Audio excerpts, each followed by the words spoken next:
Ladies and gentlemen, welcome to the 64th episode of Visioncon Live, your go-to nerdy talk show. I'm your host, Zach Wilson. You didn't come here to see me today. You came to meet the man of the hour. He's Kuro from Haikyuu, Nozaki from Monthly Girls Nozaki-kun, Geen from Food Wars, just to name a few.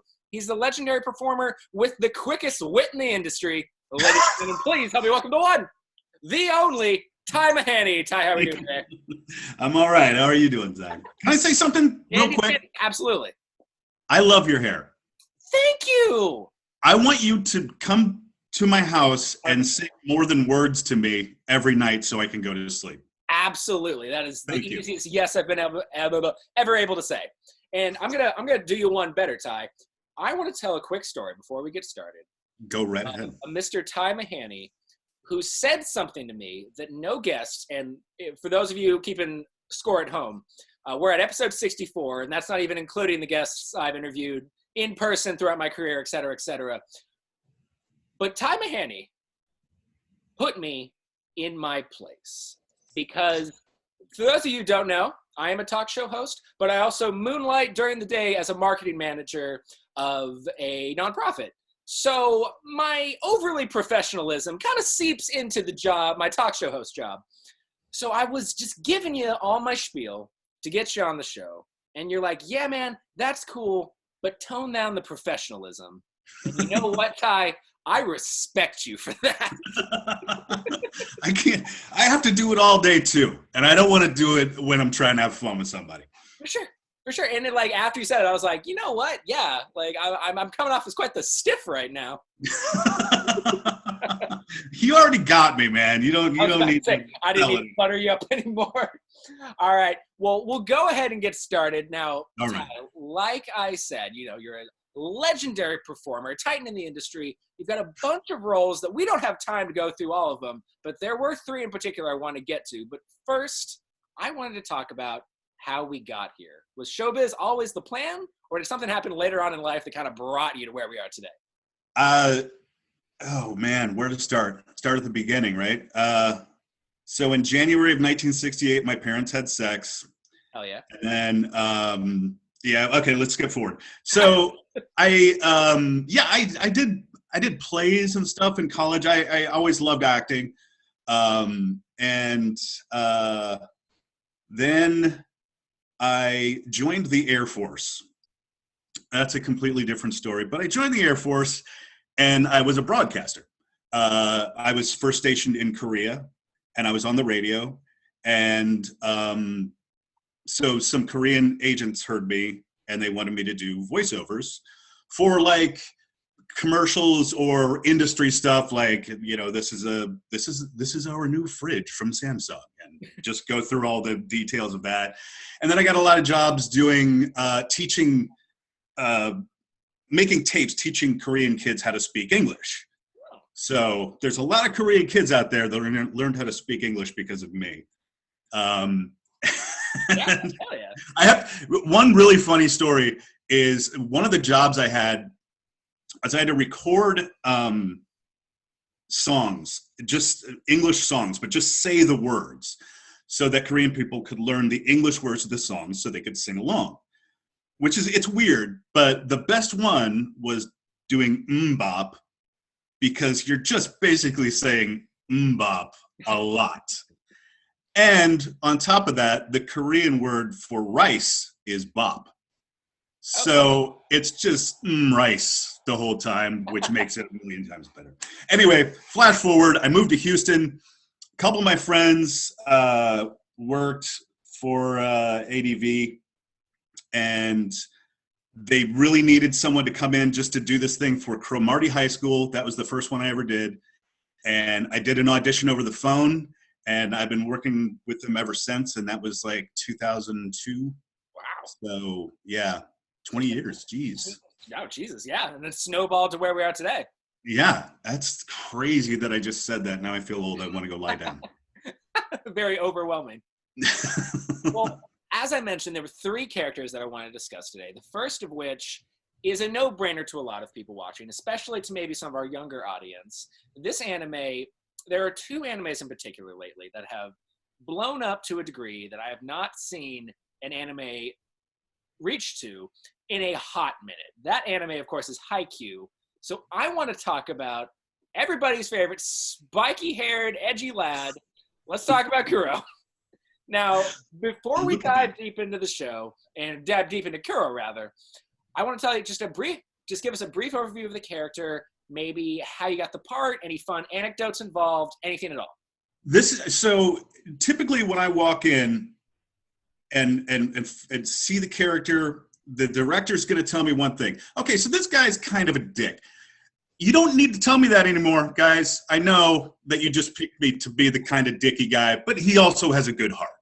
So, Kuro is just, he's kind of a dick, but he's a good guy, and he's for his team. He's there for the team. He's the blood of the team, and he gets everybody hyped up, and he messes with people too. And he's just, there's a little bit of me in him for sure.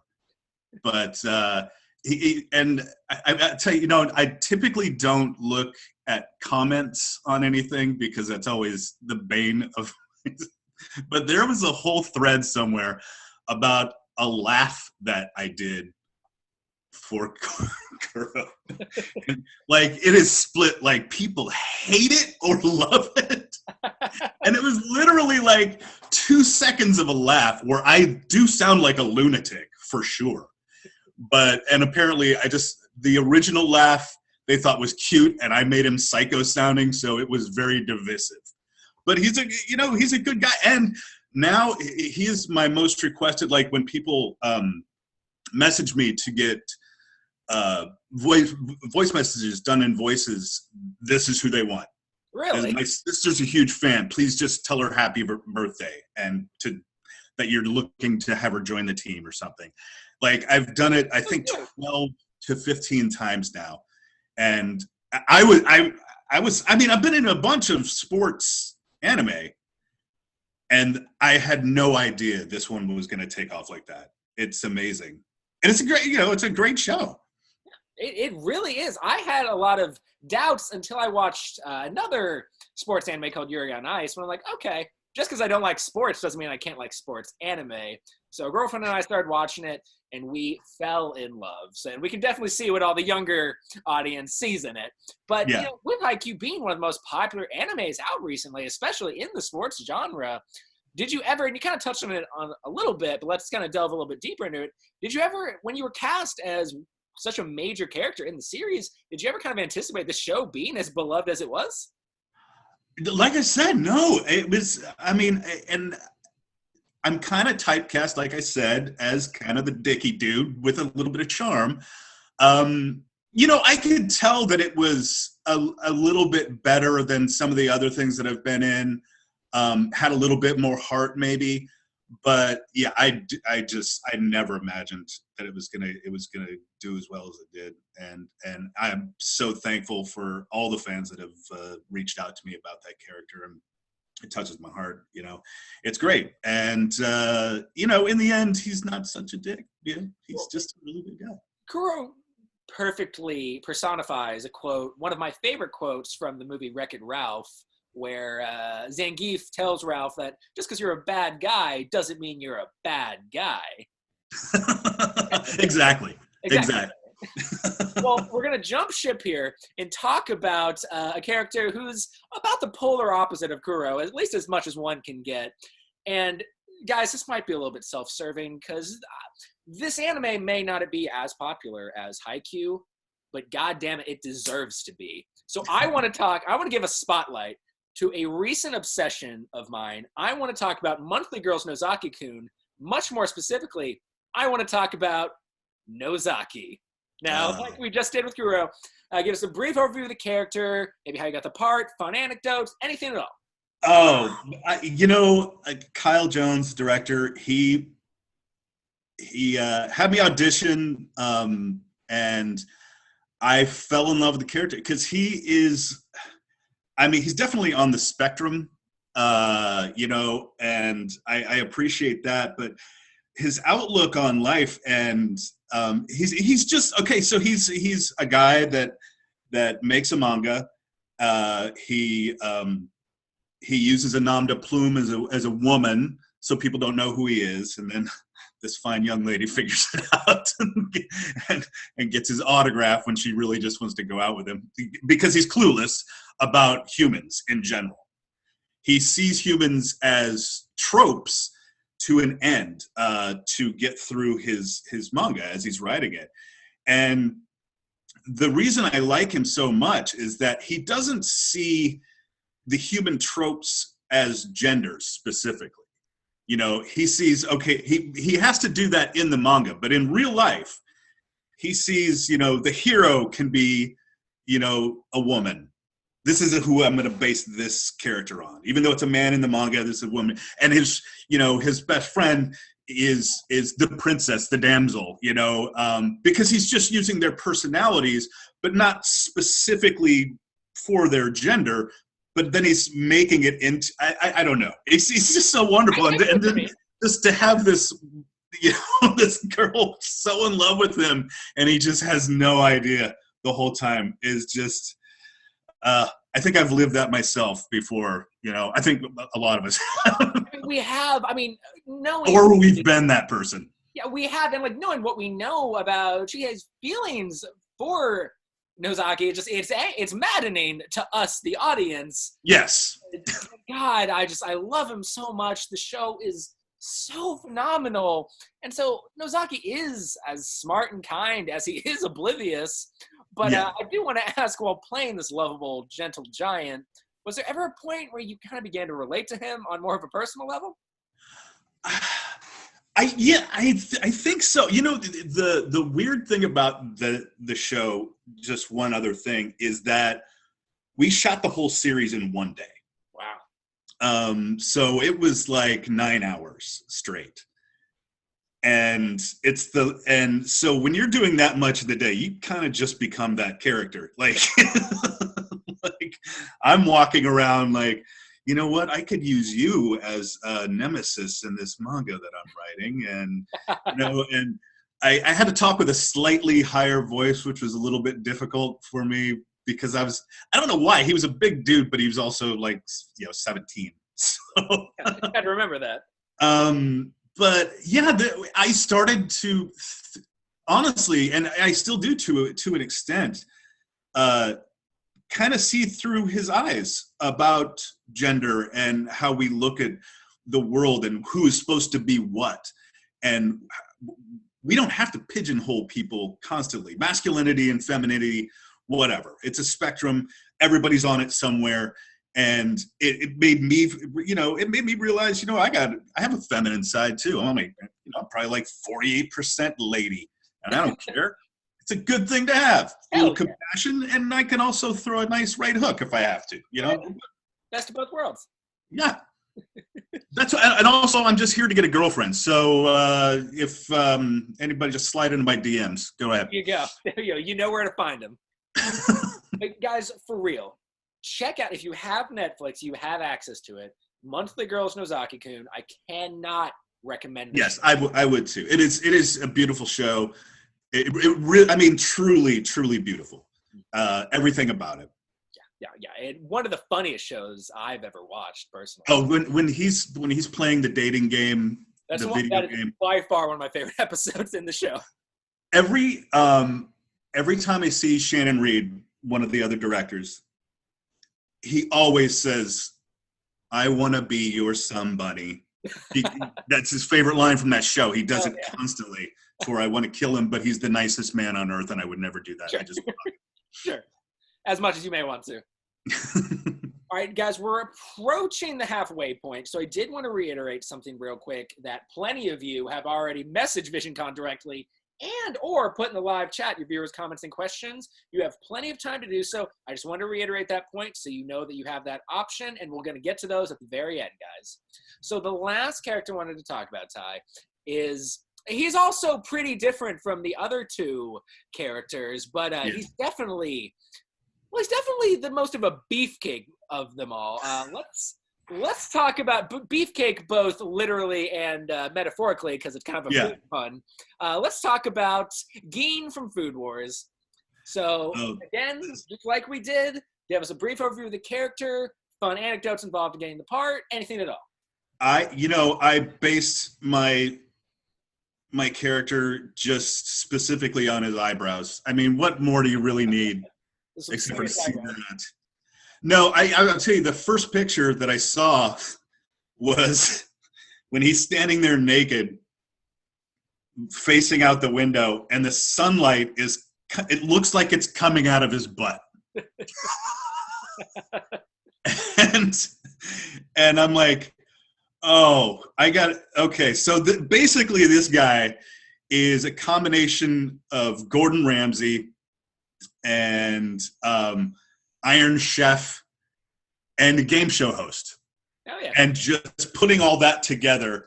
And and he knows his stuff. He used to be number one. He was the best. He's not going to take anything less. And, if you don't make all my clothes fly off with a bite of your food, then you're out of here.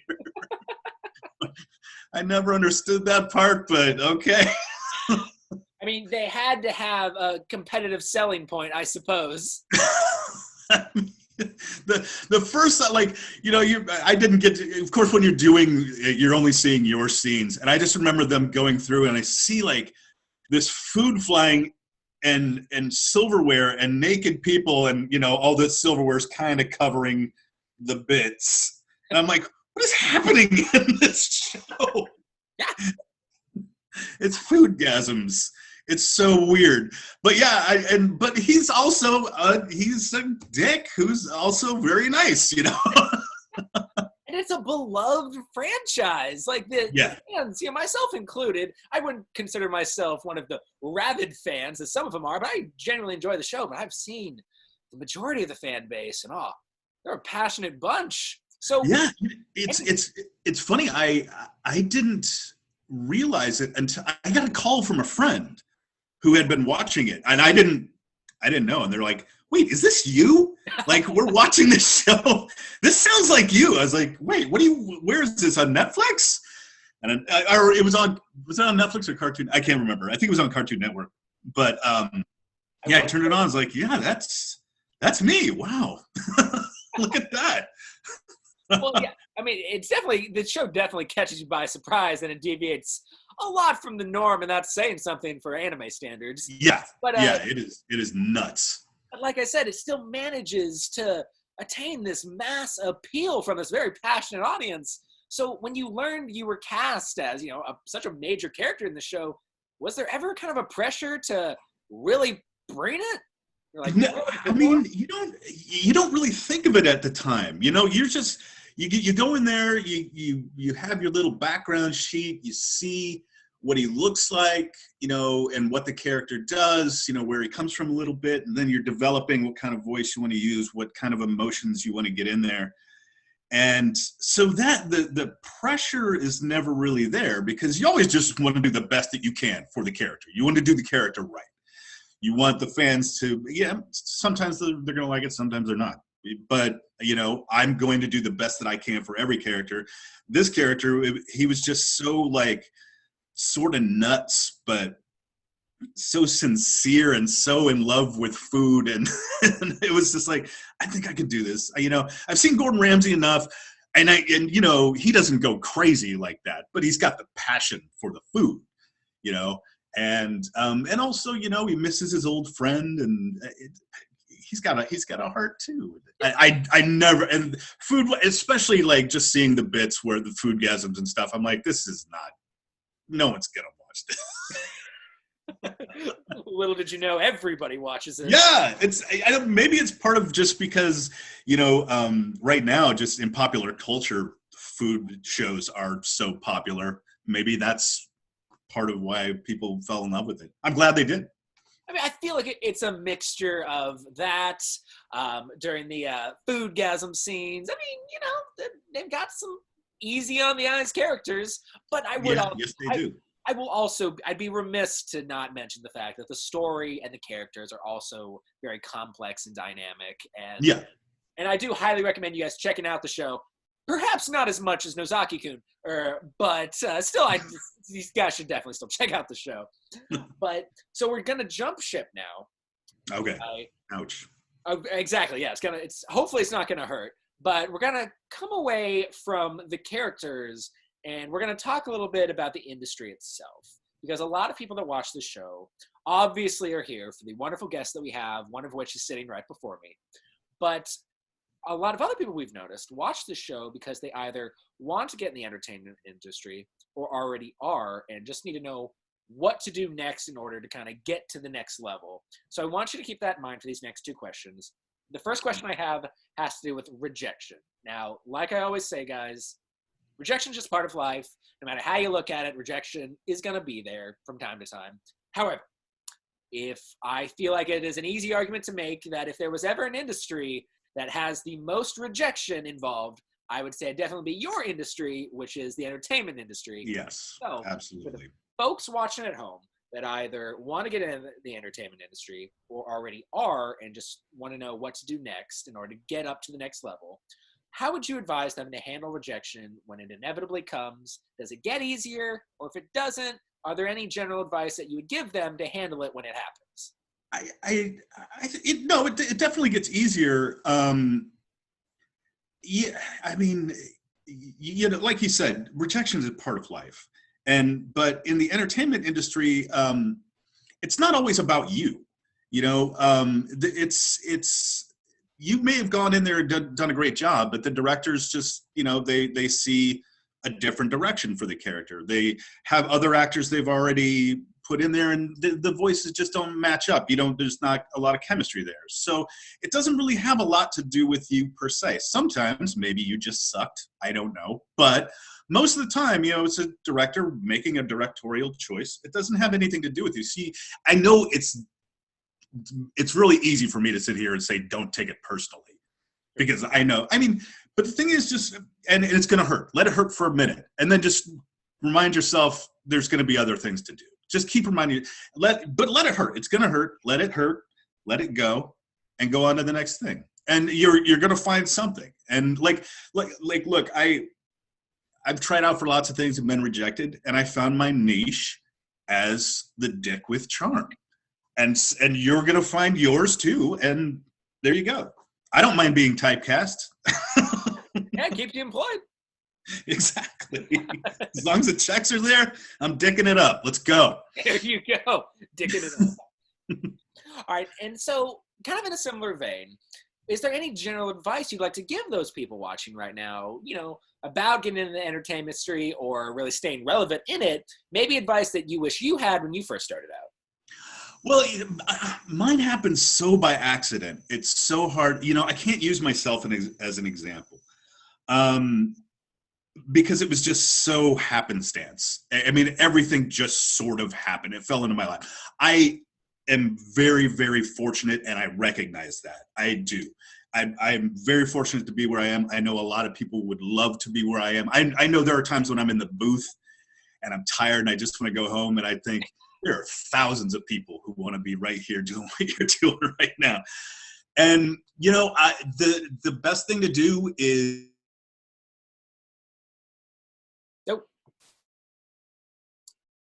Hold on, Ty. I think you're ooh, you got muted, I think. Nope. A little odd. There. Are you back? Oh, there you are. Okay. That was weird. That was a little weird. Sorry about that. I just said the most profound thing, and we missed it all, and now I can't remember what it was. Dang it. That's it, yeah. That is the worst. Blaming it on your hair. There you go. It took all the bandwidth. No, just learn to love what you do. Learn to love, like literally love it. Don't ever think of it as a job. Always think of it as like this fun thing that you get to do and practice. And like even there are times when I will go through other anime and become that character and see what choices I would make. Or I even watch my old stuff and go, oh God, why did I do that? Just so I can go, don't do that next time. Like think this way.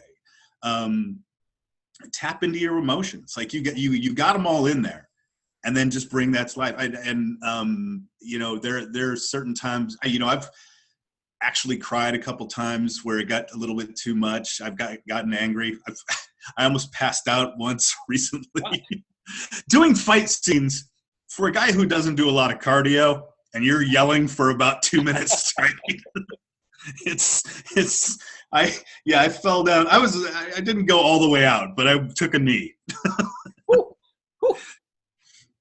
But yeah, I mean, look, get to know people in the industry. It is a lot of who you know. Unfortunately, that's just how the entertainment industry works. And get your name out there as best you can. I mean, right now, people have so much access to using TikTok or YouTube, just to gain followers, just to like. I don't do that because I'm terrible at that. So while I need a girlfriend, I also need someone who's like my PR manager. So if I could get that in one package, that would be great. Perfect. But yeah, there's a lot of ways for you to get out there and be seen these days. When I started, we were still, we didn't even have all the digital stuff we have now. It's like, matching flaps was a lot harder back in the day than it is back in your day. All right, and just, well, guys, now you guys have all the tools necessary to become the next Ty Mahany. No, you don't want to do that. Be the best version of yourself. But guys, with that said, if you haven't already, message Visioncon directly your viewers' comments and questions, or put it in the live chat. Now is your final chance to do so because, ladies and gentlemen, we're in the plug zone. Ty Mahany. Now is your opportunity to plug, promote, advertise, whatever verb you want to use, anything you want. The floor is yours, sir. Well, I don't have a lot. Like I said, if you guys want autographs, you want me to sign something, or you want to get a video or a voice message for somebody, you can always slide into my DMs. Ty Mahany on my Facebook. Get in there. I don't charge people for it. I don't think it's bad that other people do. I just don't. That's just me. Other than that, I don't really. Oh, I have a video game coming out May 28th called The End of the World Club. Looks really, really awesome. It's a side scroller, but it's a bunch of sixth graders, and they all sound like they're sixth grade, and my character, Aniki, sounds like this. So it's a little weird. And that's also one of the ones where you get to legitimately hear me cry. Hell yeah. Like, I got so emotional during one scene. I was literally crying. It was crazy. But yeah, so The End of the World Club, May 28th. And if I may plug somebody else for a second. Absolutely. My friend's band, Velveteen Echo, just put out an album on Friday. I don't know how to describe it. They're like pixie goth, maybe. It's very ethereal and beautiful. I love that. It's wonderful. Velveteen Echo. It's called Mirrors Myths. And you find it wherever you're streaming anything. It's honestly just a beautiful music, and it will. I think everybody here would love it.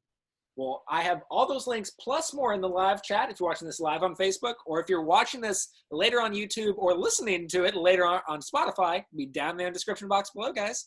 And with that, we're out of the plug zone and go into our final segment: viewers' comments and questions. So, like I usually do, guys, just going to do about 50-50. Got some from the messenger, some from the live chat. So real quick, let me go ahead and pull that up. So Raylene tuned in and said, "Hey, Ty, I just wanted to know, what were some of your favorite scenes voicing Nozaki and Kuro?"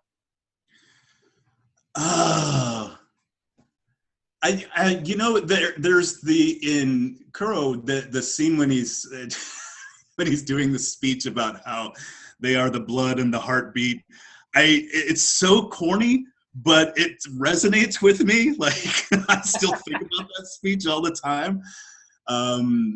And with Nozaki, there are so many scenes, just the very last scene with the fireworks, it always touches my heart. And like I said, that when he's playing the dating game and just trying to figure that out and trying to figure out how girls work, is wonderful.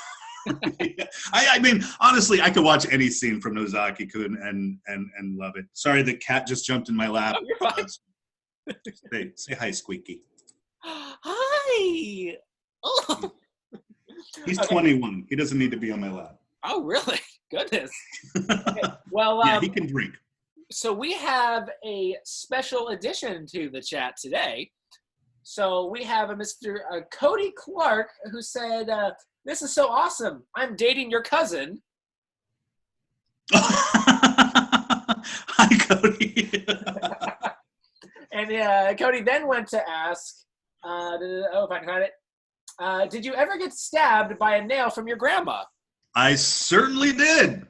Thanks for bringing that up. Yeah, I I told my grandmother, this was years ago, that if she was one of the Spice Girls, she would be Smokey Spice, and she picked a nail off the table and stuck it into my leg with her bare hand.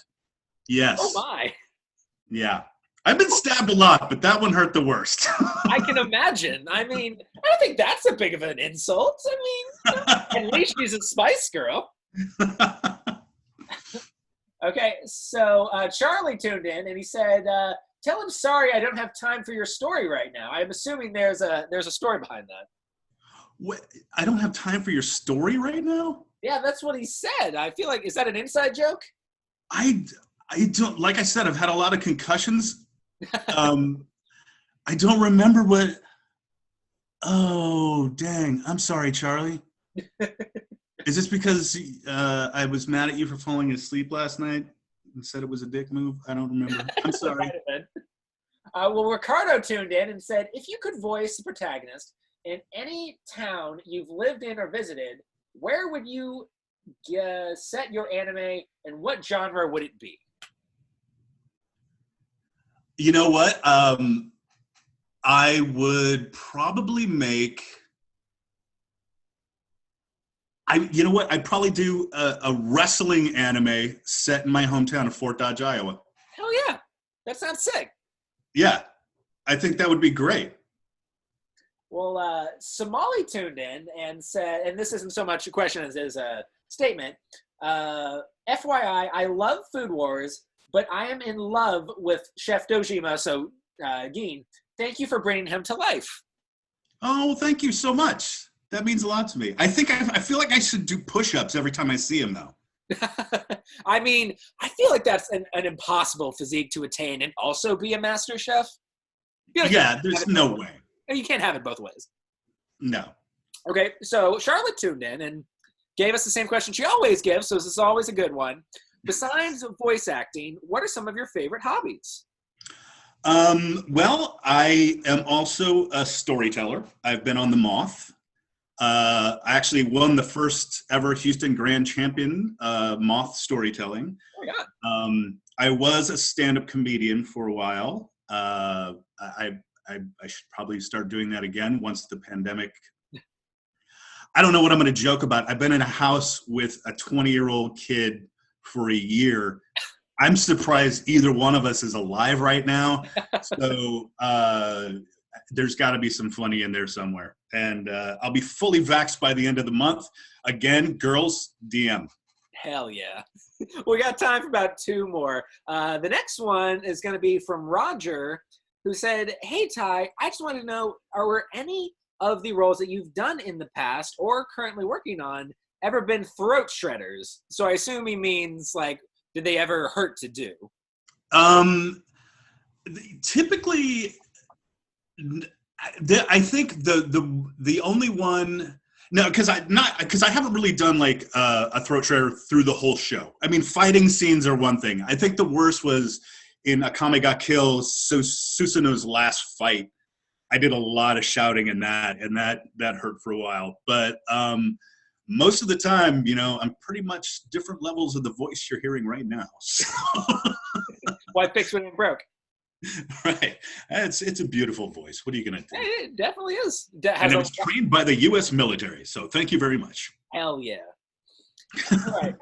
So the last one is going to be from Susan, who said, "Are there any characters that you've done that you wish had more popularity than others?" Nozaki. I mean, he's not unpopular, but I kind of wish that had done better. But yeah, it is what it is. But he's very dear to my heart. So that's my favorite one, and I and maybe now more people will watch it, and that would be wonderful. But he is definitely one that he's number one in my heart.